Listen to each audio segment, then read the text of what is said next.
ప్రభుత్వ పాఠశాలలో విద్యార్థులను చేర్పించాలని కోరే బడిబాట కార్యక్రమం సూర్యాపేట జిల్లాలో ప్రారంభమైంది. ఇంటింటికి వెళ్లి తమ పిల్లలను ప్రభుత్వ పాఠశాలల్లో చేర్పించాలని ఉపాధ్యాయులు తల్లిదండ్రులను కోరుతున్నారు. సూర్యాపేట జిల్లా వ్యాప్తంగా ఉన్న 238 జిల్లా పరిషత్ ఉన్నత పాఠశాలలో 6వ తరగతి నుంచి 10వ తరగతి వరకు తరగతులు నిర్వహిస్తున్నారు. ఇటీవల వెలువడిన 10వ తరగతి ఫలితాల్లో ఉత్తీర్ణత సాధించిన విద్యార్థుల ఫోటోలతో కరపత్రాలను ముద్రించి ప్రచారం చేస్తున్నారు.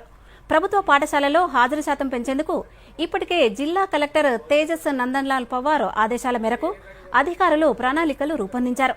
పాఠశాల ప్రధానోపాధ్యాయుడు శ్రీనివాస్ మాట్లాడుతూ గత విద్యా సంవత్సరంలో తమ పాఠశాల నుంచి 8 మంది విద్యార్థులు IIITకి వెళ్లారని, ఈ ఏడాది 15 మంది విద్యార్థులు వెళ్తున్నారని తెలిపారు.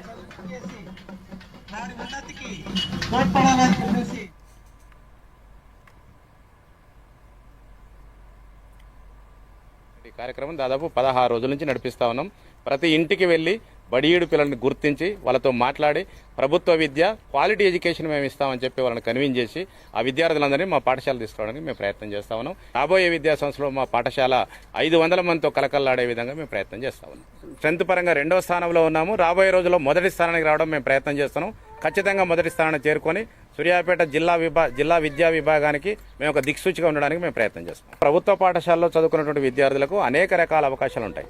మన పాఠశాలకు వచ్చేటువంటి పేద మధ్యతరగతి విద్యార్థులకు IIITలో సీట్లు రావడం అనేది ఒక పెద్ద అసెట్. IIITలో సీట్లు గత విద్యా సంవత్సరం పంపించాం. ఈ విద్యా సంవత్సరం కూడా ఇంకా 2-3 సీట్లు వచ్చే ఛాన్స్ ఉంది. అలాగనే DRDA ద్వారా కార్పొరేట్ కళాశాలల్లోకి మా విద్యార్థులను పంపించడానికి మేము ప్రయత్నం చేస్తాం.